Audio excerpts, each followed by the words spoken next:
नमस्कार, स्वराज एक्सप्रेस में आप सभी का स्वागत है। मैं हूं आपके साथ कविता पांडे। तो लोकसभा चुनाव के दूसरे चरण में 13 राज्यों और केंद्र शासित प्रदेशों के 88 लोकसभा सीट के लिए वोट डाले जा रहे हैं। केरल की सभी 20 लोकसभा सीटों पर और मणिपुर, राजस्थान और त्रिपुरा के लिए मतदान का दूसरा और अंतिम चरण है। असम की 14, बिहार की 40 में से 5, छत्तीसगढ़ की 11 में से 3, मध्य प्रदेश की 29 में से 6, उत्तर प्रदेश की 80 में से 8, कर्नाटक की 28 में से 14, केरल की 20 की 20, राजस्थान की बात करें तो राजस्थान की 25 में से 13, महाराष्ट्र की 48 में से 8, त्रिपुरा की 2 में से 1, पश्चिम बंगाल की 42 में से 3, जम्मू कश्मीर की 5 में से 1 पर वोटिंग है। मणिपुर में 2 निर्वाचन क्षेत्रों में से एक बाहरी मणिपुर सीट पर 2 बार मतदान होगा, जिसमें कुछ क्षेत्र पहले और कुछ दूसरे क्षेत्र में होंगे।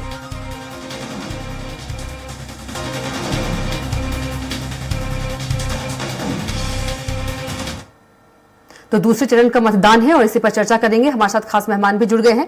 कांग्रेस प्रवक्ता नीरव शुक्ला जी हमारे साथ मौजूद है, वरिष्ठ पत्रकार भूपेंद्र सुल्लेरे जी मौजूद हैं और बीजेपी से अजय जी मौजूद हैं और editor in chief Amit Kumar ji हमारे साथ मौजूद हैं। आप सभी का चर्चा में बहुत स्वागत है। सबसे पहले अमित जी के पास चलूंगी। अमित जी, सबसे यदि बात करें सबसे हॉट सीट की, खजुराहो की, किस तरह से देखिए उसे? देखिए, ये देखा जाएगा यदि खजुराहो की बात करें तो वो एक ऐसी सीट है जहां पर विपक्ष नहीं है, या ये कहा जाए कि विपक्ष का वैसा उम्मीदवार नहीं है जैसी कल्पना की जा रही थी। कोई बड़ी पार्टी से कोई उम्मीदवार नहीं है। तो ये है कि बीजेपी वहां चाह रही है कि ज्यादा अंतर में, ये मान रहे हैं कि वहां रिकॉर्ड तोड़ जीत हो, इस तरह की दावेदारी की जा रही है। लेकिन सबसे महत्वपूर्ण बात यह है कि जिस तरह से वोटिंग है, यदि वोटिंग अच्छी होती है, सुबह से वोटिंग देखने में आ रही है, बहुत धीरे धीरे वोटिंग हो रही है। जो परसेंटेज है वोटिंग का 9 बजे तक भी कोई खास नहीं है मध्य प्रदेश का भी।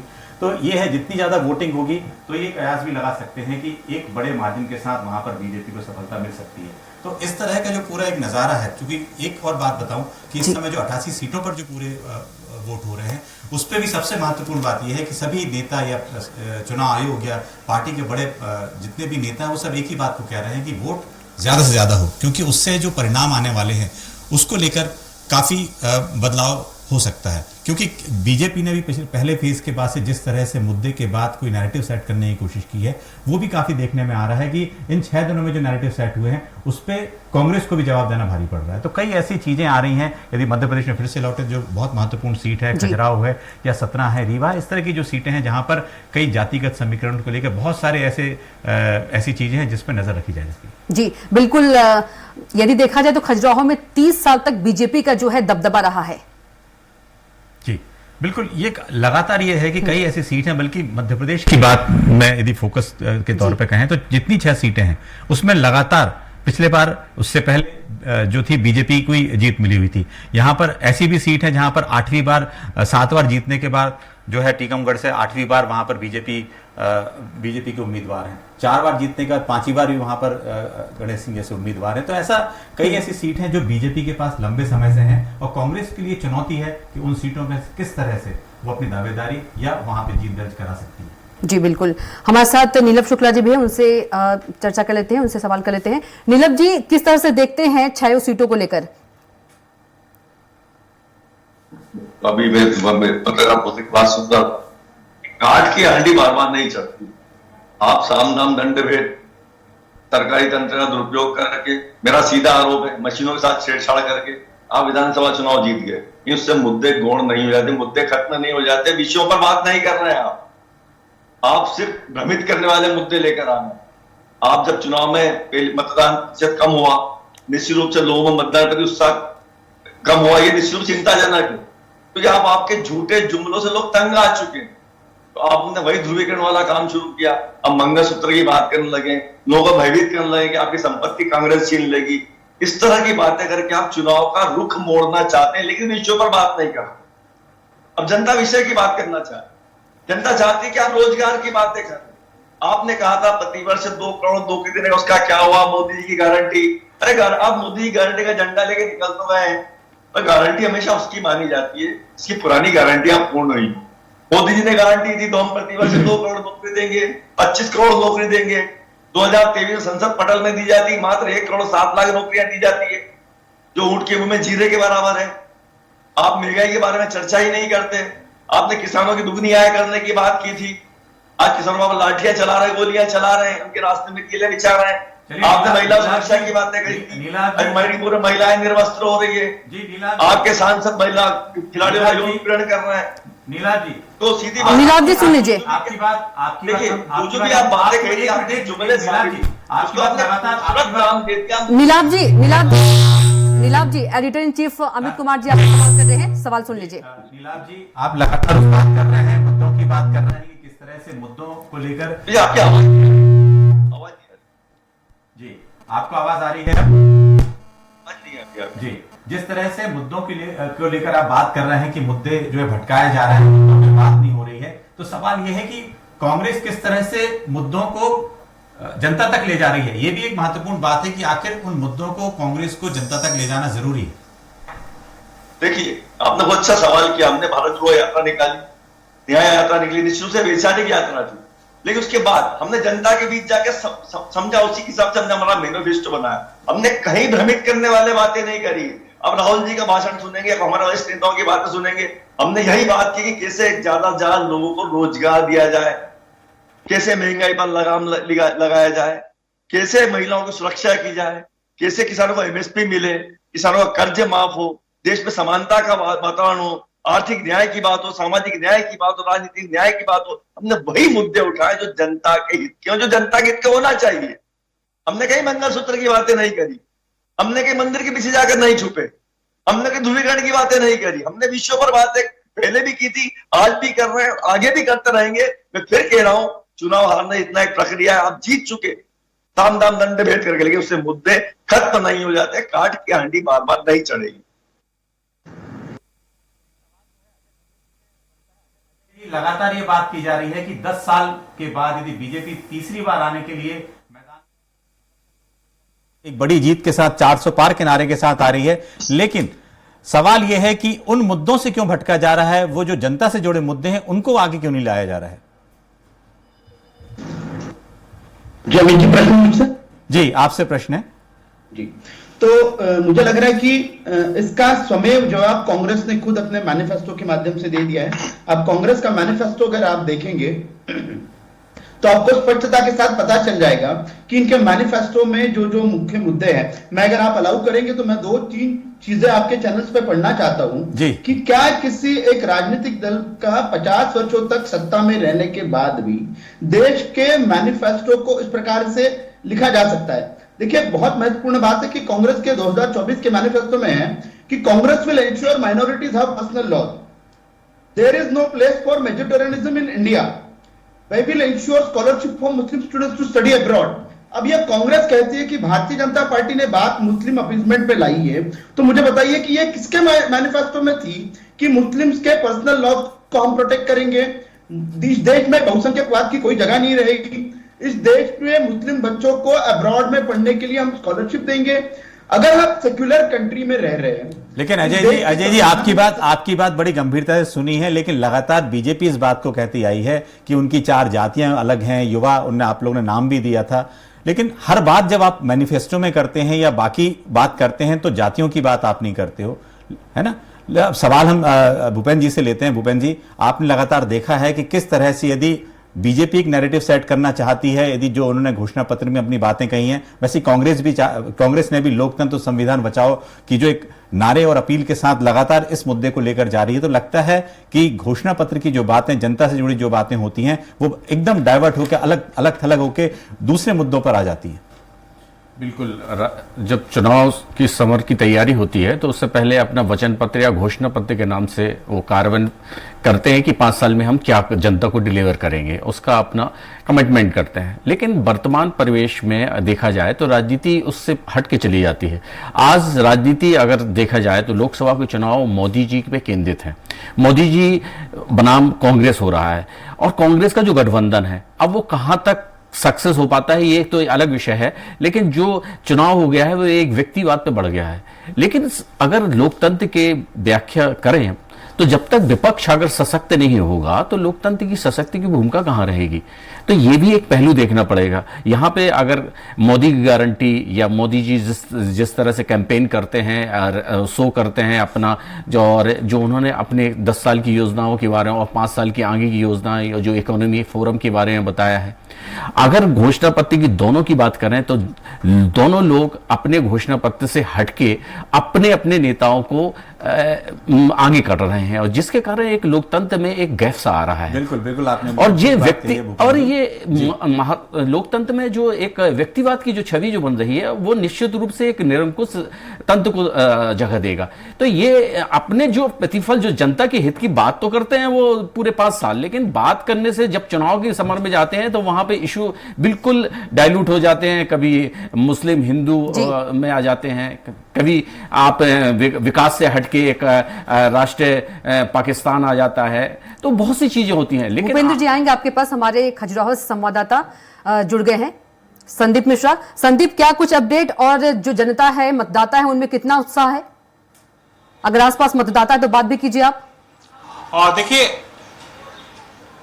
बिल्कुल, देखिए उत्साह तो काफी देखने को मिल रहा है। अभी हाल में जब शुरू हुआ है मतदान तो इस दौरान काफी लोगों की भीड़ देखने को मिल रही थी, लेकिन जिस तरह से धीरे धीरे धूप चढ़ती चली जा रही है तो मतदाताओं का जो पोलिंग बूथ तक पहुंचने का सिलसिला है उसकी भी रफ्तार कम होती चली जा रही है। कुछ देर पहले हमने आपको खजुराहो के कुछ बूथों में दिखाया था हालचाल, जहां प्रदेश अध्यक्ष बीडी शर्मा भी पहुंचे थे, उन्होंने भी पोलिंग बूथों का जायजा लिया।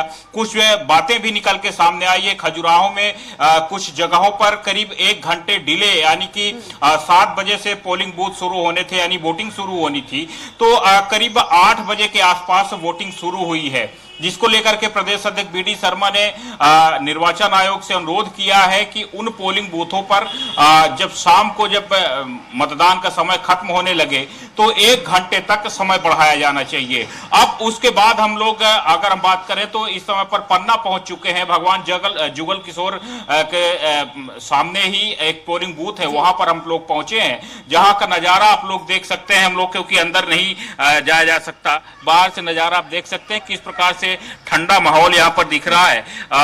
एक एक करके, एक दो इक्के दुक्के करके लोग यहाँ पर पहुंच रहे हैं, क्योंकि अब उनका ये भी मानना है, अभी कुछ लोग संदीप लगातार आप सुबह से नजर रखे हुए हैं, आपने लंबी लाइनें भी दिखाई और सन्नाटा भी दिखा रहे हैं, लेकिन जिस तरह से उस सीट पर लोगों को उम्मीदें हैं, मध्य प्रदेश के जो बीजेपी के प्रदेश अध्यक्ष हैं और बाकी पूरे बीजेपी और बाकी लोगों को जो उम्मीद एक लगा के बैठे हुए हैं कि वहां जीत का मार्जिन एक सबसे बड़ा, देश में सबसे बड़ा जीत का मार्जिन रहेगा, उस हिसाब से वोटिंग वहां दिखाई दे रही है क्या? आखिर ऐसे कौन से मुद्दे वहां पर हैं?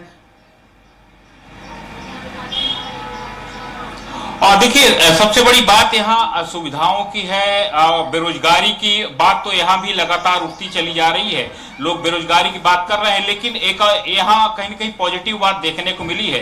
लोगों, जो युवा वर्ग है, उनका ये कहना है कि भारतीय जनता पार्टी की सरकार आने के बाद भले शासकीय नौकरियां नहीं मिली हैं, लेकिन निजी क्षेत्रों में उनको कई तरह के काम मिले हैं। खासकर जिस प्रकार से ये अगर हम बात करें तो ऐतिहासिक नगरी मानी जाती है, बड़ा धार्मिक स्थल है पन्ना, खजुराहो, तो यहाँ के जो युवा हैं तो छोटे छोटे रोजगार करने का उनको यहाँ पर काफी मौका मिला है, क्योंकि टूरिज्म यहाँ पर काफी हद तक बढ़ा है। जिस प्रकार से प्रदेश अध्यक्ष बीडी शर्मा ने यहाँ पर लगातार कोशिशें की हैं कि टूरिज्म बढ़ाया जाए, यहाँ पर हवाई यात्राओं को, हवाई जहाजों की संख्या बढ़ाई जाए, तो इन सब चीजों को देखते हुए यहाँ पर कुछ संख्या में लोगों को मौका मिला है, भले शासकीय सेक्टर में नहीं लेकिन निजी सेक्टरों में मौका मिला है। संदीप, एक और छोटा सवाल, एक और संतुष्ट है तो कुछ संतुष्ट भी हैं। बिल्कुल, आप नजर रखिए, लेकिन एक छोटा सवाल और है कि जो वहां पर दूसरे प्रत्याशी आरबी प्रजापति हैं, उनको लेकर जो कांग्रेस और बाकी इंडिया गठबंधन के जितने भी पार्टियां थी वो सपोर्ट कर रहे थे, क्या ऐसा लगता है कि उनकी तरफ से कोई प्रयास किए जा रहे हैं वोटिंग के लिए, मतदान लोग घरों से निकले और वहां बूथ तक पहुंचे? बिल्कुल, देखिए अच्छा सवाल किया है आपने, क्योंकि अब तक अगर हम बात करें तो सुबह से अब तक करीब 10 से 15 पोलिंग बूथों पर मैं पहुंच चुका हूं, क्योंकि खजुराहो से अभी पन्ना तक की दूरी भी हमने तय की है। तो इस दौरान उस पक्ष का जो माहौल है वो काफी निराशाजनक देखने को मिला है। यहाँ पर जो लोगों की स्थिति रही है, तो कोई भी बीडी शर्मा के अलावा, यानी कि भारतीय जनता पार्टी के अलावा किसी का नाम लेता नजर नहीं आया है। किसी भी यहाँ तक कि अगर हम बात करें तो आरडी प्रजापति, उसके अलावा जो अन्य निर्दलीय उम्मीदवार हैं, तो वो भी कोई यहाँ सक्रिय नजर नहीं आए। तो एक तरफा चुनाव पूर्ण रूप से यहाँ पर दिख रहा है। कुछ देर पहले हमारी बीजेपी प्रदेश अध्यक्ष बीडी शर्मा से बात भी हो रही थी, उनका भी इस बात का, उन्होंने भी कहा कि चुनाव में लड़ने से मजा आता है, जब सामने प्रतिद्वंदी अच्छा हो तो मजा आता है चुनाव लड़ने में, क्योंकि भारतीय जनता पार्टी के मुकाबले कांग्रेस ही यहाँ दो दलीय जो प्रथा चलती है, तो कांग्रेस ने इंडी गठबंधन के तहत अपना कैंडिडेट उतारा नहीं, समाजवादी पार्टी को मौका दिया। समाजवादी पार्टी के कैंडिडेट ने, मीरा यादव ने नामांकन भरा और किसी कारणवश उनका नामांकन रद्द हो गया। अब उसके अलावा सिर्फ बीएसपी के कैंडिडेट हैं या फिर अन्य निर्दलीय कैंडिडेट हैं। तो अब कहीं न कहीं यहाँ का जो मुकाबला है तो एक तरफा दिख रहा है, और यही कारण कहीं न कहीं जो वोटिंग में है तो देखने को मिल रहा है। जो लोग हैं तो वो पहले से ही मान रहे हैं कि भारतीय जनता पार्टी तो जीती हुई है। बिल्कुल, तो बहुत बड़ी संख्या में लोग घर से इसी कारण नहीं निकल रहे। जी संदीप, आप नजर बिल्कुल बनाए रखें और लगातार अगली बार फिर जायजा लेते रहें, और आपके पास हम फिर कनेक्ट करते हैं बहुत जल्दी। सवाल यह है नीलाभ जी, आपने लगातार जो हमारे संवाददाता मैदान में सुना अभी किस तरह से वोटिंग परसेंटेज तो कम है, लेकिन कहीं ना कहीं कांग्रेस पार्टी की भी गलती है, क्योंकि जो बीजेपी के प्रदेश अध्यक्ष बीडी शर्मा उन्होंने भी कहा था कि विपक्ष नहीं है तो उतना मजा आ नहीं रहा है। आप क्या कहेंगे इस बारे में, आखिर गलती कैसे हो गई? देखिए सीधी बात है, कहना बहुत जल्दबाजी होगी। ये यहाँ कहीं भी भारतीय जनता पार्टी मुगालते में चुनाव लड़ रही, ओवर कॉन्फिडेंस में चुनाव लड़ रही जी।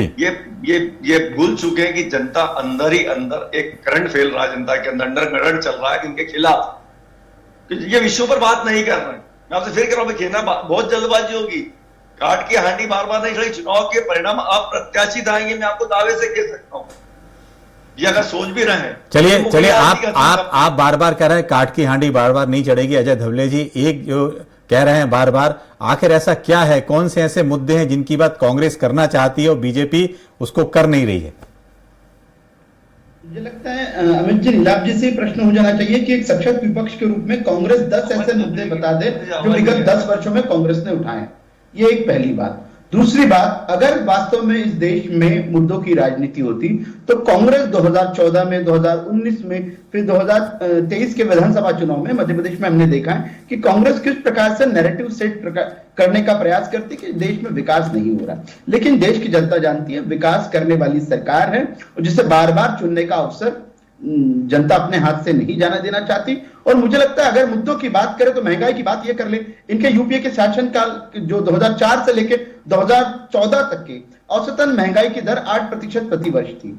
आप एनडीए के 10 वर्षों की दर देख लेंगे, महंगाई की दर 5%, और इस क्वार्टर में तो 5% से भी कम आई है, पहली बार पूरे 10 वर्षों के टेन्योर में। तो मुझे लगता है हमने हमारे कामों से जो विश्व की 11वीं एक सबसे बड़ी इकोनॉमी हमारे हाथ में मिली थी, आज विश्व की 5वीं सबसे बड़ी इकोनॉमी है, और निश्चित तौर पर 2030 तक के तीसरी सबसे बड़ी इकोनॉमी है, उससे पहले ही बन जाएगी। एक 2047 तक भारत को विकसित बनाने का, विश्व बंधु बनाने का जो सपना आदरणीय प्रधानमंत्री श्री नरेंद्र मोदी जी ने देखा है, मुझे लगता है कांग्रेस कितने भी प्रयास कर ले, इस देश में तुष्टीकरण की राजनीति कर ले, अपने मैनिफेस्टो में तुष्टीकरण के लिए विभिन्न आयाम घुसा दे, लेकिन मुझे लगता है देश की जनता जाग चुकी है। आज उन्हें काम करने वाली सरकार और नामदारों और कामदारों के बीच में यदि चुनना है तो निश्चित तौर पे जिन्होंने काम करके अपने कामों के भरोसे वोट मांगा है, ऐसी सरकार को ही देश की जनता। बिल्कुल बिल्कुल अजय जी, आपने बहुत सारी बातें कही, और ये कहा जाए कि प्रधानमंत्री नरेंद्र मोदी जो एक नैरेटिव सेट करते हैं लगातार उसी पर उनके जितने भी बड़े नेता होते हैं, जो रैलियां होती वही जाते हैं। भूपेंद्र जी, एक सवाल यह है कि 2014 में जो वोटिंग परसेंटेज था उससे कहीं ज्यादा कुछ 2019 में हुआ, लेकिन इस बार जो पहले फेज में कम हुआ, तो लगता है कि सीटों को लेकर कहीं यदि वोटिंग परसेंटेज कम होता है तो बीजेपी के लिए भी चिंता की बात हो सकती है। बिल्कुल, क्योंकि बीजेपी हमेशा जब भी मतदान अधिक हुआ है तो बीजेपी के लिए ही फायदेमंद रहा है, और जब मतदान कम होता है तो वो बीजेपी के लिए नुकसानदायक होता है। पिछले चरण के जो हुआ था 19 तारीख को, उसमें लगभग 8 से 9% मतदान कम हुआ था। और अभी भी रुझान, अभी बीडी शर्मा जी ने खुद बताया कि 1 घंटा पहले वो चुनाव आयोग से शिकायत करेंगे, आपके संवाददाता ने बताया। ये एक संवाददाता से ये भी रिपोर्टिंग जरूर पूछिएगा कि इस चुनाव में अभी तक किस पीढ़ी, मतलब कि महिलाओं की या युवाओं की, या किस लोग अभी ज्यादा मतदान केंद्रों में इकट्ठे हो रहे हैं, क्योंकि वो रुझान भी बहुत जरूरी है हमको जानना। जी बिल्कुल, आपने ये कहा है कि आखिर पहुंच रहे हैं तो वोटर जो है कौन से पहुंच, महिलाएं हैं, युवा हैं, कि किस तरीके से जो बुजुर्ग हैं वो वहां तक पहुंच रहे हैं, इसको भी हम लोग नजर रखते हैं। लेकिन नीलाभ जी, सवाल ये है कि आप लगातार उन मुद्दों को उठाते आ रहे हैं, आपने लगातार अपने 2-3 बार जैसे आपसे बातचीत हुई है उन मुद्दों की बात की है, लेकिन जिस तरह से यदि एक कहा जाए कि जो बीजेपी के सबसे बड़े स्टार प्रचारक नरेंद्र मोदी हैं, लगातार उनकी सभाएं हैं, चाहे मध्य प्रदेश में पहले फेज में कहें, दूसरे फेज में कहें, या देश के अलग अलग क्षेत्रों में या कोनों में कहें, उनकी लगातार सभाएं, रैली और एक नैरेटिव सेट करने का काम कर रहे हैं। लेकिन कहीं ना कहीं ऐसा लगता है कांग्रेस की तरफ से जो बड़े नेता हैं, जो शीर्ष नेता हैं, जिनको हम लोग जनता को देखना सुनना चाहती है, चाहे वो राहुल गांधी हो, प्रियंका गांधी हो, या खड़गे जी हो, या और भी बड़े नेता हैं, वो रैलियां इतनी ज्यादा उनकी नहीं होती है जनता तक, या जनता तक उनकी पहुंच इतनी ज्यादा नहीं हो पाई है इस बार। देखिए, मैं आपको बताऊं, सबसे बड़ी पदयात्रा राहुल जी ने करी, पूरे देश को पैदल नाप दिया, चाहे भारत जोड़ो यात्रा हो, चाहे न्याय यात्रा हो। इससे बड़ा लोगों से कनेक्शन आप क्या चाहते हैं? मोदी जी के भाषण में आप देखिए, कई विषयों पर बात नहीं होती है, सिवा कांग्रेस को कोसने के अलावा। 90% बालों से नेहरू परिवार, इंदिरा जी, राजीव जी, राहुल जी, इनको कोसने के अलावा कहीं कोई विषयों पर बात नहीं होती। अरे मोदी जी, आपकी गारंटी पर भी तो बात कीजिए, आपका गारंटी का झंडा लेके घूम रहे हैं ये लोग, तो ये उस पर भी चर्चा कीजिए। जो आपने कहा था प्रतिवर्ष 2 करोड़ नौकरी देंगे, उसका क्या हुआ? हवाई चप्पल पहनने वालों को हवाई जहाज में घुमाने की बात की थी, उसका क्या हुआ? 1 के बदले 10 सर लाने की बात की थी, उसका क्या हुआ? किसानों की आय दुगनी करने की बात की थी, उसका क्या हुआ? अब आप किसानों पर गोलियां चला रहे हैं, लाठियां चला रहे हैं, उनके रास्ते में कीले बिछा रहे हैं, उसका क्या हुआ? महिला सुरक्षा की आपने बात की थी, मणिपुर में महिलाएं निर्वस्त्र हो रही, जो कारगिल में युद्ध लड़ा उनके परिवार की महिलाओं को निर्वस्त्र करके बेइज्जत किया जा रहा है, उस बारे में आप चर्चा ही नहीं करते। नोटबंदी के फायदे मोदी जी अब नहीं गिनाते। चलिए, काला धन लाने की मोदी जी बातें नहीं करते। नीलाभ जी लगातार आप देखिए, आप रैलियां ले रहे हैं, भाषण दे रहे हैं, पर विषयों पर बात क्या कर रहे हैं? वो मोदी जी की खजुराहो से अपडेट दे देते हैं जी। आप जुमले को और खूबसूरत नाम दे दिया जाए, जी जुमला ही रहेगा। बिल्कुल आएंगे नीलाभ जी आपके पास। उससे पहले जी एक खबर, खजुराहो लोकसभा सीट में लगातार वोटिंग का सिलसिला जारी है। वोटिंग से पहले प्रदेश अध्यक्ष वीडी शर्मा ने भगवान मतंगेश्वर के दर्शन किए और प्रदेश की 6 लोकसभा सीटों पर हो रहे चुनाव में जीत की कामना की। इस दौरान प्रदेश अध्यक्ष ने कांग्रेस पर आरोप लगाते हुए कहा कि राहुल गांधी मानसिक संतुलन खो बैठे हैं और वह प्रधानमंत्री नरेंद्र मोदी पर मिथ्या आरोप लगा रहे हैं। इन सभी मुद्दों पर भाजपा के प्रदेश अध्यक्ष वीडी शर्मा से बात की स्वराज संवाददाता संदीप मिश्रा ने। प्रदेश अध्यक्ष बीडी शर्मा जी हमारे साथ हैं। अभी हाल ही में उन्होंने भगवान मतंगेश्वर महाराज के दर्शन किए हैं और अब उसके बाद वो अपने अभियान का आगाज करने जा रहे हैं। आज लोकसभा उनकी खजुराहो लोकसभा सीट में वोटिंग भी लगातार चल रही है, तो वो अगर हम बात करें तो बूथों का दौरा करने जा रहे हैं। तो अभी भगवान मतंगेश्वर के उन्होंने दर्शन किए और भाई साहब, जिस प्रकार से अभी दर्शन किया और एक लंबी जीत की बात कही जा रही है आपकी कि आप यहाँ पर लंबी जीत, ऐतिहासिक बहुमत से भारतीय जनता पार्टी जीतेगी, हर बूथ पर कमल खिलेगा। मोदी जी पर लगातार आरोप लगा रहे हैं राहुल गांधी। इस समय पर अगर हम बात करें तो गांधी मानसिक दिवालिया हो गए। कोई ये कहे देश के अंदर कि राहुल गांधी के बोलने से मोदी डर जाते हैं, तो ये पागल ही होंगे और क्या है, शुद्ध पागल है। दुनिया जानती है, देश जानता है, तो इसलिए वो अपना इलाज कराएं तो अच्छा होगा। यहाँ पर अगर आपके लोकसभा की बात करें तो यहाँ ये आरोप लग रहे हैं कि दबाव बनाया और लोगों ने नामांकन दबाव ले लिया। कोई दबाव बनता है लोकतंत्र के अंदर? खुदैया भाग रहे मैदान छोड़ करके, जनता का आशीर्वाद भारतीय जनता पार्टी को मिल रहा है, इसलिए ऐसे लोग झूठी बोलते हैं, हार के कारण ढूंढते हैं। हार के कारण क्या है, भागने के कारण क्या है, ये ढूंढते हैं, लेकिन जनता का आशीर्वाद भारतीय जनता पार्टी को मिल रहा है। एक आखिरी सवाल, दमोह में प्रधानमंत्री मोदी जी ने आपके संगठनात्मक क्षमता की काफी तारीफ की, ये भी कहा कि दुबले पतले दिखते हैं, लेकिन इतिहास दर्ज ये किया है। प्रधानमंत्री जी का बड़ा मन है, इसलिए वो दुनिया के इतने बड़े नेता हैं। अपने कार्यकर्ताओं को अप्रिशिएट करना वो हमेशा से श्रेय कार्यकर्ता को ही देते हैं। यह आपने देखा प्रदेश अध्यक्ष बीडी शर्मा जी को, जिनका ये कहना है कि प्रदेश की सभी 29 लोकसभा सीटें भाजपा जीतेगी, लेकिन कांग्रेस पार्टी की अगर बात करें तो राहुल गांधी मानसिक संतुलन खो चुके हैं। जिस प्रकार से वो प्रधानमंत्री नरेंद्र मोदी के खिलाफ बयान दे रहे हैं, तो वो उनकी मानसिक स्थिति को दर्शाता है। उसके अलावा वो साफ कह रहे हैं कि उन्होंने किसी भी प्रकार का दबाव नहीं बनाया, उनके ऊपर फिजूल के आरोप लगाए जा रहे हैं। रही बात चुनाव की, तो वो ऐतिहासिक जीत दर्ज करने जा रहे हैं। कैमरामैन सुरेश कटियार के साथ संदीप मिश्रा, खजुराहो, स्वराज एक्सप्रेस। वहीं दूसरे चरण के तहत छत्तीसगढ़ के 3 लोकसभा क्षेत्रों में वोटिंग हो रही है। राजनांदगांव लोकसभा क्षेत्र में भी मतदान जारी है। कवर्धा के मतदान केंद्रों में लोग सुबह से ही बड़ी संख्या में वोट डालने पहुंच रहे हैं। मतदान केंद्रों से वोट डालकर बाहर निकले मतदाताओं से बात की स्वराज संवाददाता हेमंत शर्मा ने। अच्छा लगा, लोकतंत्र का सबसे बड़ा त्योहार आना चाहिए नेता जो सबकी भलाई कर सके, इसलिए सुबह सब काम छोड़ के वोट डालने आए। बहुत अच्छा लग रहा है। लोकतंत्र हमारे देश का महापर्व है, उसी का अधिकार का यूज करने के लिए आए। छत्तीसगढ़ में 3 चरणों में लोकसभा के चुनाव हो रहे हैं, जिसमें दूसरे चरण में आज 26 अप्रैल को राजनांदगांव लोकसभा सीट में मतदान हो रहा है। सुबह 7 बजे से ही मतदान शुरू हो गया है। मतदान केंद्रों में लोग पहुंच रहे हैं। आप मेरे पीछे देख सकते हैं, मैं अभी मौजूद हूं राजनांदगांव शहर के दिग्विजय महाविद्यालय स्थित मतदान केंद्र में, जहां अपने मताधिकार का प्रयोग करने के लिए लोग जो है सुबह से ही पहुंच रहे हैं। राजनांदगांव लोकसभा क्षेत्र में जो है 2330 मतदान केंद्र बनाए गए हैं, जिसमें जो है 7 जो मतदान केंद्र हैं वो अलग अलग थीमों पर जो है बनाया गया है। इसके साथ जो अन्य मतदान केंद्र हैं, जिसमें संगवारी मतदान केंद्र, दिव्यांगों के लिए विशेष मतदान केंद्र भी जो है अलग से बनाए गए हैं। इसके साथ ही पूरे राजनांदगांव लोकसभा सीट में 2330 मतदान केंद्र बनाए गए हैं, जिसमें 7 विधानसभा में सुबह जो है 7 बजे से शाम 6 बजे तक मतदान होने हैं। वहीं मोहला मानपुर जो विधानसभा है नक्सल प्रभावित होने के कारण सुबह 7 बजे से दोपहर 3 बजे तक वहां मतदान होगा।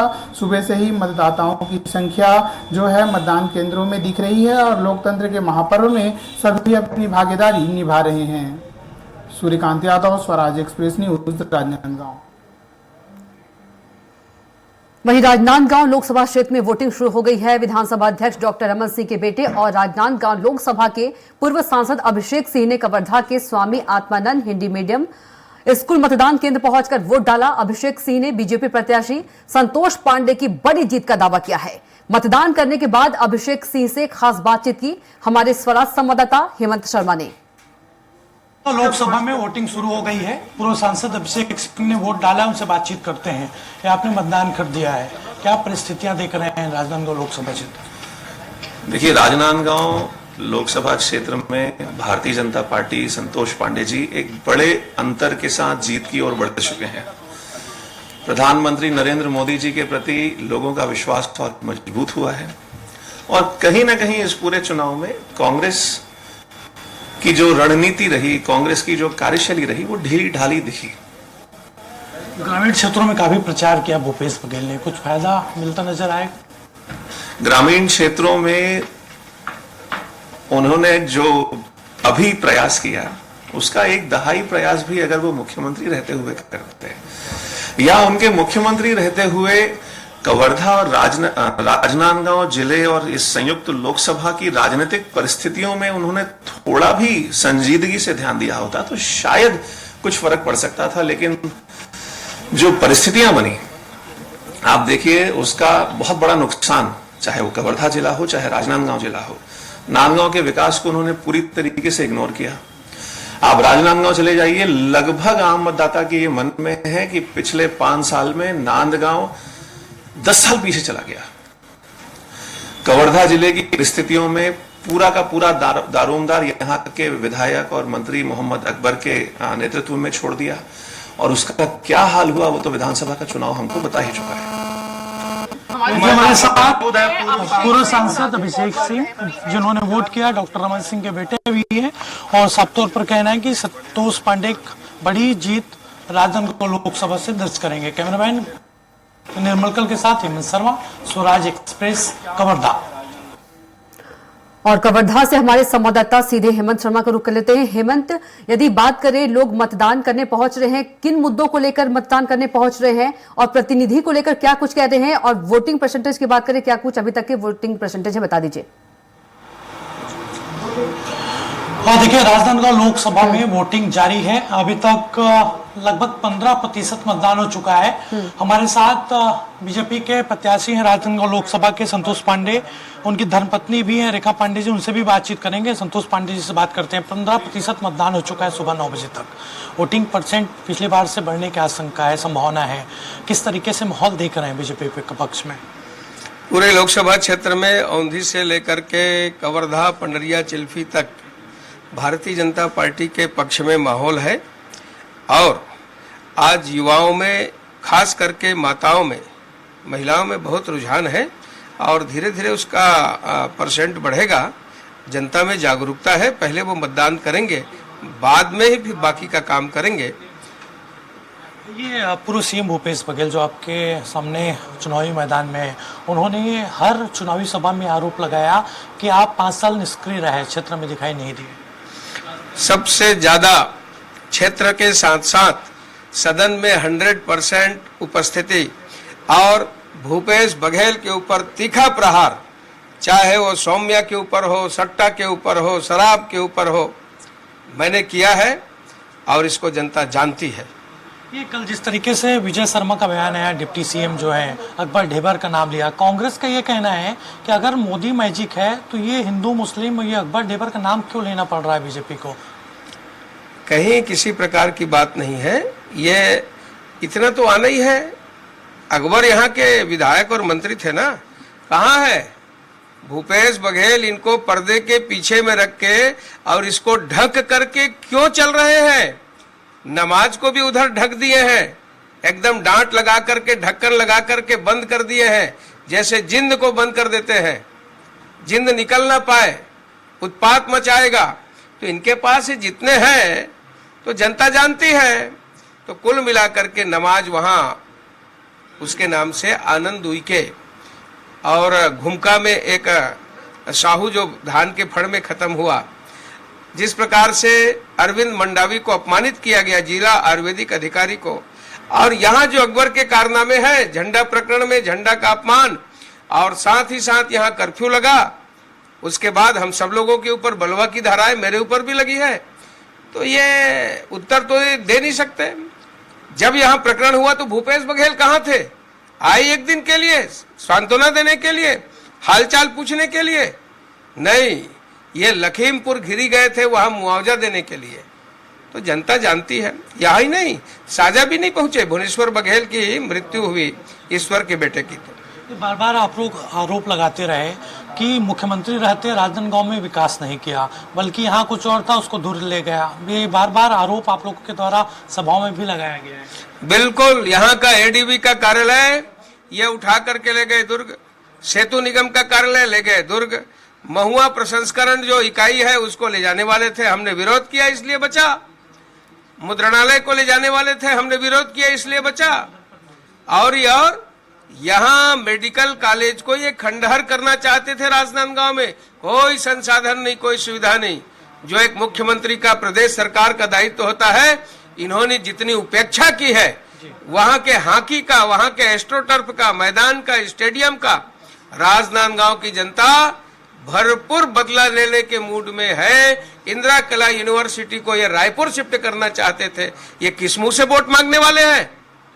देखिए, उनकी धर्मपत्नी भी हैं रेखा पांडे जी, उनसे बातचीत करते हैं।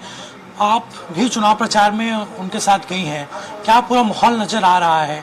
क्या कुछ जनता ने प्रचार के दौरान कहा है? जनता को पूर्ण विश्वास है। मोदी जी ने जो भी वादा किया, मोदी की गारंटी ऐसा ही नहीं कहा जाता, जो वादा किया उसे उन्होंने पूरा निभाया। मातारी वंदन के तहत माताओं को, जो बहनों को जो 2 किस्त मिल चुका है, उससे विश्वास और उनका पक्का हो चुका है। क्योंकि पिछली सरकार जो भी वादा की, माता बहनों की भावनाओं से जो खिलवाड़ किया, उससे तो वो प्रताड़ित थे ही। और 2 महीने में उनको जो विश्वास मिला है भारतीय जनता पार्टी की सरकार से, इससे वो पूर्ण उनको विश्वास हो गया है कि हम जो सरकार चुनेंगे, यानी हमारे जो शीर्ष नेतृत्व मोदी जी हैं, जो उनकी सारी छोटी सी बड़ी जरूरतों को, आवश्यकताओं को पूरा किए हैं। और जो 18 लाख आवास का था वो भी इन्होंने छत्तीसगढ़ सरकार ने रोक के रखी थी, तो वो भी अब उनको पूर्ण विश्वास है कि मोदी जी की ही सरकार आने वाली तो है। मार्जिन ज्यादा रहेगा इस बार, निश्चित रूप से जीत का मार्जिन ज्यादा रहेगा। तो देखिए हमारे साथ संतोष पांडे और उनकी धर्मपत्नी रेखा पांडे जुड़ी हुई थी और साफ तौर पर कहना है, साथ ही संतोष पांडे हैं, उनका भी यही कहना है कि एक बड़े अंतर से वो चुनाव जीतेंगे और जो मुद्दा रहा, खासतौर पर धार्मिक मुद्दा हो, अकबर ढेबर को लेकर बातचीत हो, कल भी इसी तरीके से बातचीत वहां पर की गई थी, तो तमाम जो चीजें हैं वो यहाँ पर निकल कर सामने आई हैं। वोट डालने निकल रहे हैं संतोष पांडे लोहारा में। और इस वक्त की बड़ी खबर, वीवीपैट को लेकर सुप्रीम कोर्ट का बड़ा फैसला, पर्चियों से मिलान की मांग खारिज। इस वक्त की बड़ी खबर आपको बता रहे हैं, सुप्रीम कोर्ट ने सभी याचिकाएं खारिज कर दी हैं। ईवीएम को लेकर सुप्रीम कोर्ट का बड़ा फैसला आपको बता रहे हैं। इस वक्त की बड़ी खबर, बैलेट पेपर से चुनाव की मांग भी खारिज। वीवीपैट को लेकर सुप्रीम कोर्ट, तो ईवीएम को लेकर सुप्रीम कोर्ट का बड़ा फैसला। नीलाभ जी, बड़ा फैसला आया है, क्या कुछ कहेंगे? देखिए, वीवीपैट की पर्ची मिलाने में किसको आपत्ति हो सकती है? निश्चित रूप से कहीं ना कहीं ये लोकतंत्र के गला घोटने का प्रयास है। एक सामान्य मांग है, अगर वीवीपैट की पर्ची दिखती है, छपती है, तो हाथ में क्यों नहीं आ रही, ताकि हम सत्यापित कर सके और काउंटर चेकिंग हो सके। उसमें किसी को क्या आपत्ति हो सकती है? ये बड़ा सवाल खड़ा करता है। अगर हम लगातार आरोप लगा रहे हैं तो कहीं ना कहीं गलत, मिथ्या नहीं है, गलत नहीं है।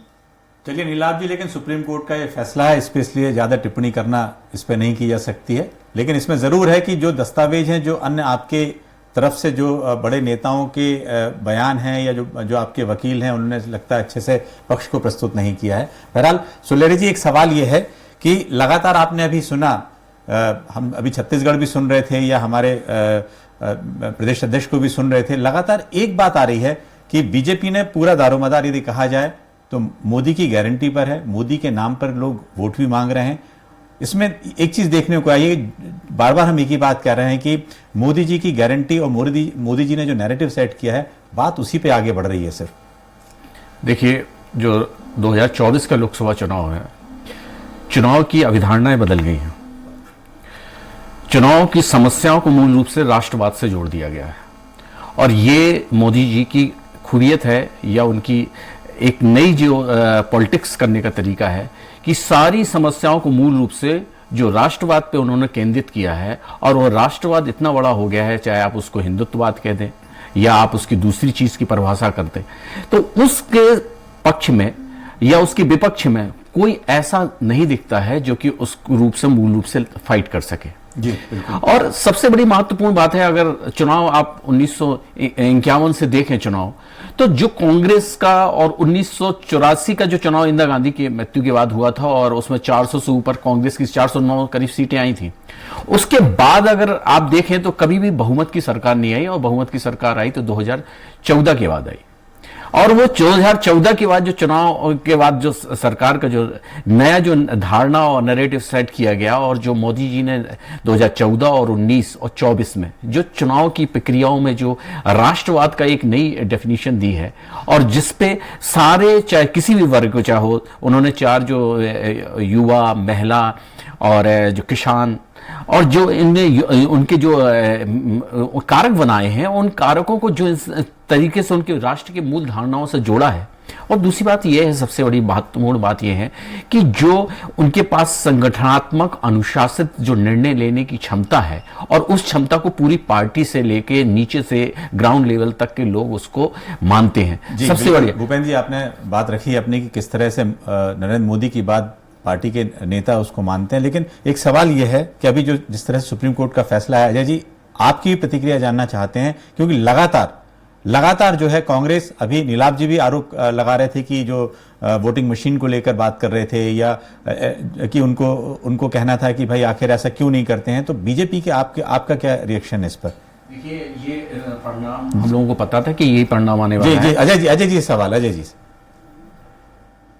मुझे लगता है Amit ji, being a lawyer, जो नीलाभ जी की टिप्पणी थी वो कंटेम्प्ट की श्रेणी में आती है। उन्होंने कहा कि ये लोकतंत्र का गला घोटने की। तो मुझे लगता है सुप्रीम कोर्ट ने किसी विषय के ऊपर अपना जजमेंट दे दिया है कि वीवीपैट की पर्चियों का मिलान नहीं होगा, क्योंकि अर्लियर जो ऑर्डर था वो भी सुप्रीम कोर्ट का ही था, जो परसेंटेज मिलान का बढ़ाया था वो सुप्रीम कोर्ट के आदेश पे ही परसेंटेज बढ़ा है। रही दूसरी बात, सुप्रीम कोर्ट ये कई बार स्पष्ट कर चुका है कि बैलेट अब अप्रासंगिक हो चुके हैं। रीजन कि हमारी डेमोक्रेसी में लगभग कई राष्ट्रों की, ये यूरोप का उदाहरण देते हैं, अन्य देशों का उदाहरण देते हैं, वहां की जितनी जनसंख्या नहीं है उतना हमारे यहाँ वोटर टर्नआउट हो जाता है। तो निश्चित तौर पे भारत जैसे एक जियोग्राफिकली बड़े देश में बैलेट पेपर पे फिर से लेके जाना ये संभव नहीं है। और मुझे लगता है सुप्रीम कोर्ट ने, देखिए ये बंच ऑफ पिटिशंस थी अमित जी, और इन बंच ऑफ पिटिशंस में भी अलग अलग पिटिशंस थी। एक थी बैलेट पेपर के लिए, दूसरी थी सारी जो पर्चियां निकलेगी वीवीपैट का उसका मिलान। तो मुझे लगता है अतार्किक बातें, इलॉजिकल बातें आप सुप्रीम कोर्ट के सामने रखते हैं। और जब सुप्रीम कोर्ट कहता है कि ठीक है, अगर विपक्ष की बात है तो आप कर्नाटक जीते, आप हिमाचल। जी नीलाभ जी, हमें टीएमसी का दल है, केरला में इंडिया अलायंस के, तो ये मुझे लगता है इस प्रकार की बातें जब विपक्ष रखता है, जब चुनाव हार जाते हैं तब ईवीएम पे दो चार ऊपर होता है, चुनाव जीत जाते हैं तब ईवीएम ठीक हो जाती है। तो ये जो नैरेटिव गढ़ने का प्रयास विपक्ष करते रहता है, इसमें ये खुद उलझ गया। और आज सुप्रीम कोर्ट का जजमेंट इस महत्वपूर्ण अवसर पर मुझे लगता है इन लोगों को आईना दिखाने का काम करेगा कि आप देखिए, लोकतंत्र में विश्वास रखकर चुनाव में जाइए। जनता को अगर ईवीएम जैसे मुद्दों पे, क्योंकि जो व्यक्ति बटन दबा के आ रहा है उसे तो पता है कि उसने किसको वोट दिया, तो कांग्रेस कितना भी एक कोसे कि नहीं ईवीएम में छेड़छाड़ हो रही है, देश की जनता को पता है कि छेड़छाड़ नहीं हो सकती। छेड़छाड़ होती है तो कांग्रेस ने ही इस भारत में ईवीएम लाई थी। और अजय जी, क्योंकि कांग्रेस लंबे समय से इस मांग को उठाते आ रही थी, जिस तरह से आज सुप्रीम कोर्ट का फैसला जरूर आया है, लेकिन कांग्रेस बहुत लंबे समय से और अपनी तैयारियां भी कई सीटों पे इस तरह से कर रही थी कि बैलेट पेपर से वोटिंग हो जाए राजगढ़ जैसी जगह पे, लेकिन वो संभव हो नहीं सका। नीलाभ जी, उससे इतर एक बात यह है कि लगातार आपने देखा कि किस तरह से एक बात जो होती है बीजेपी में एक बड़े नेता की बात होती है, लेकिन कांग्रेस में कहीं ना कहीं, जैसे आपने कई बार गिनाया, आपकी पदयात्राओं के बारे में राहुल गांधी की गिनाया, बाकी नेताओं के बारे में बताया, लेकिन जो एक नैरेटिव सेट करने की बात है, आप जो जिन मुद्दों को लेकर आगे आना चाहते हैं वो कहीं ना कहीं उस स्तर पर उठाए नहीं जा रहे। एक सवाल आपसे ये है कि खास तौर से देखा जाए, आपको जो हमारे विंध्य इलाका है, सतना और रीवा है, वहां को लेकर आपकी क्या प्रतिक्रिया, किस तरह के आप पार्टी जो है काम कर रही है, क्योंकि वहां पर जो है संघर्ष त्रिकोणी है और बीजेपी ने भी वहां पर जो उम्मीदवार को उतारा है सतना में, खासतौर से वहां पे आपसे ही मतलब वो हार चुके थे, तो आपकी वहां की तैयारी है, वहां के आपको क्या आकलन लगता है? मैं सतना, रीवा, होशंगाबाद, टिकराम सभी की बातें करूं, देखिए वहां के जो सांसद है उनको लेकर जनता में काफी असंतोष है। सिर्फ बातें हुई है, जमीनी कार्य कुछ नहीं हुआ। आपके संवाददाताओं के मुंह से मैं सुन रहा था, भी लगातार चैनल में जा भी रहा हूं मैं, तो वहां जनता में अंदर बहुत ज्यादा आक्रोश है इस चीज को लेकर। जनता विषयों पर बात करना चाहती है, विषयों पर चुनाव लड़ ही नहीं रहे। तो इसमें फिर आपसे रिपीट करना, इस बार चुनाव के परिणाम अप्रत्याशित आएंगे। भारतीय जनता पार्टी मुगालते में जी रही है, मुगरीलाल के हसीन सपने हैं इनके कि 29 मालाएं मोदी जी को पहनाएंगे, लेकिन ऐसा नहीं होने वाला है। इस बार जो चुनाव का वोटिंग परसेंटेज निश्चित रूप से चिंताजनक है, जो कम हो रहा है। इनके जुमलों से, इनके झूठे वादों से, इनके खोखले वादों से जनता त्रस्त हो चुकी है। लेकिन नीलाभ जी, आप लगातार वो बात कर रहे हैं, ठीक है, 4 जून को जो परिणाम आएंगे उससे तय होगा, लेकिन जो मैदान में दिखाई देना चाहिए कांग्रेस की तरफ से या जनता को लेकर मुद्दे उठाने चाहिए, कहीं ना कहीं उनको भी देखती है जनता की आखिर किस तरह से उन मुद्दों को उठाया जा रहा है। भूपेंद्र जी, एक बात तो यह है कि मैदान में कहीं ना कहीं हो सकता है कि उनके जो घोषणा पत्र है, न्याय पत्र है, 5 गारंटियां कांग्रेस ने अपनी गिनाई हैं या उनने अपनी एक बात रखी है, लेकिन मैदानी तौर पे कहीं ना कहीं कमजोर साबित हो जाती है। आखिर ऐसा क्यों होता है कि आखिर जब यात्राओं को लेकर बात जरूर कर रहे थे नीलाभ जी, लेकिन जैसे जैसे चुनाव करीब आते रहा, उनके नेताओं की जो सक्रियता थी वो थोड़ी सी कम दिखाई दी। आपकी बात हमारा नेता जनता के बीच राहुल जी की यात्रा की न्याय यात्रा में राहुल जी पूरा देश नाम दिया, भारत जो यात्रा पूरा देश के नाम दिया, उसकी बीच की जनता के जो मुद्दे थे उसको लेकर हमने घोषणा भारतीय जनता की समस्या है, उसको लेकर हमने घोषणा पत्र बनाया। जी। तो हमारे नेता लगातार सक्रिय हैं, जनता के बीच जा रहे हैं। देखिए, एक होता है इवेंट बनाना, माहौल बनाना, और एक होता है काम करना। इसमें बड़ा फर्क है। भारतीय जनता पार्टी इवेंट बनाती है, इसका प्रोपेगेंडा करती है, वो प्रचार प्रसार करती है, लेकिन जमीनी हकीकत इससे ठीक उलट है। हम जनता के बीच सीधे कनेक्ट होना है, जनता के बीच जुड़ना है, जनता हमारे साथ। जी अजय जी सवाल यह है, आपको यदि आवाज आ रही है तो, जैसे जो सवाल है कि विंध्य वाले इलाके की जो बात, सतना की बात कर रहे थे, क्या प्रत्याशियों की इतनी कमी थी कि जो हारे हुए प्रत्याशी को टिकट देना, या वहां के आप लोगों ने पूरी नब्ज टटोल ली थी कि आखिर वही जीत के बिल्कुल वही जीत सकते हैं, जबकि 4 महीने पहले सतना में प्रत्याशी की हार भी हो चुकी थी? मुझे लगता है कि विधानसभा का चुनाव और लोकसभा के चुनाव का नैरेटिव अलग होता है। विधानसभा में भले ही हमारे सांसद गणेश सिंह जी चुनाव हार चुके थे, लेकिन वो उसमें एक देखेंगे जिस प्रकार से एक बहुजन समाज पार्टी का कैंडिडेट और वहां की स्थानीय परिस्थिति है, ये सब विधानसभा चुनाव में निकल के आई थी, लेकिन उस क्षेत्र का उन्होंने प्रतिनिधित्व बार बार किया है। और गणेश सिंह जी बड़े सम्मानित नेता हैं, जनता के बीच में रहते हैं। और लोकसभा के चुनाव में आप देखेंगे एक ऐतिहासिक मार्जिन के साथ में सतना सीट हम जीतने जा रहे हैं, रीवा सीट हम जीतने जा रहे हैं। और जनार्दन मिश्रा जी और चाहे गणेश सिंह जी की बात हो, ये जमीन पे काम करने वाले नेता हैं। आप मूलतः कांग्रेस के जिन लोगों को टिकट दिया है, दोनों क्षेत्रों में आप देखेंगे, चाहे सतना की बात हो या रीवा की बात हो, आपकी परिस्थितियां आज ऐसी है कि कांग्रेस को वहां बूथ पे काम करने वाला वर्कर नहीं मिल रहा है। उन दोनों क्षेत्रों में मुझे लगता है जो ऐतिहासिक और अभूतपूर्व मार्जिन रहने वाला है, तो कांग्रेस को कहीं ना कहीं अपने अंतर्गत संगठन पे काम करने की आवश्यकता है, विंध्य क्षेत्र में पड़ेगी। जी, आपने बिल्कुल कहा है कि किस तरह से कांग्रेस को, किस तरह से इंटरनल उनका जो संगठन है उस पर काम करने की जरूरत है। लेकिन एक बात, भूपेंद्र जी वरिष्ठ पत्रकार हमारे साथ मौजूद हैं, लगातार जिस तरह से नीलाभ जी भी इस मुद्दे को उठा रहे थे कि मंगलसूत्र की बात हो या सैम पित्रोदा की जो उन्होंने विरासत कर के बारे में कहा हो, या कामदार नामदार की बात हो, लगातार इस तरह के जो मुद्दे कहें कि इस तरह के नैरेटिव जो आते हैं बार बार, लगता है कि जनता पे क्या फर्क पड़ता है? क्या उसको वोट परसेंटेज में इसको बदलाव हो सकता है क्या? जी बिल्कुल। इस बार तो वैसे चुनाव में देखा जाए तो कांग्रेस ने बड़ी सावधानी बरती अपने स्टेटमेंट देने में और रैलियों में जो बात करने की, क्योंकि हर बार चुनाव में मोदी जी या बीजेपी उनके स्टेटमेंट को उठा लेती थी और बिल्कुल डाइवर्ट कर देती थी इलेक्शन को, और वो इलेक्शन एक ही स्टेटमेंट पे हो जाता था। चाहे 23 का विधानसभा चुनाव देखें आप, और चाहे अभी 24 में इस चीज को इन्होंने मंथन किया है और अपने कंट्रोल किया है। चाहे दिग्विजय सिंह जी देखें या यहाँ के स्टेटमेंट के और भी नेता देखें जिन्होंने इस तरह से स्टेटमेंटों से बचाव किया। निश्चित रूप से ये एक कौशल होता है कि जनता के बीच में जनसंचार किस तरह से करना है और वो मत पत्र में कैसे कन्वर्ट किया जाए। ये चीज जो है ना, ये राजनेताओं के लोगों ने समझी है, और खास तौर से अगर बीजेपी के संगठनात्मक रूप से देखा जाए तो ये चीज उन्होंने बहुत तरीके से डिलीवर किया है, उसको मतदाता में कन्वर्ट किया है। जो आज के परिवेश में अब जो बीपीटी की बात का, सुप्रीम कोर्ट का जो फैसला अभी जो आया है, मैं उसके बारे में एक थोड़ी सी बात कहना चाहूंगा कि ये जो पहले सुनवाई में सुप्रीम कोर्ट ने नोटिस जारी किया था और इलेक्शन कमीशन को, उसमें यह कहा गया था कि क्या ये बीपीटी जारी किया था, तो उसी समय ये क्लियर हो गया था कि सुप्रीम कोर्ट इस तरह से फैसला देगा और इनको खारिज करेगा, क्योंकि उन्होंने टेक्निक रूप से कहा था कि ये चीजें मुमकिन नहीं है कि हम वोटर को उसकी स्लिप दे सके।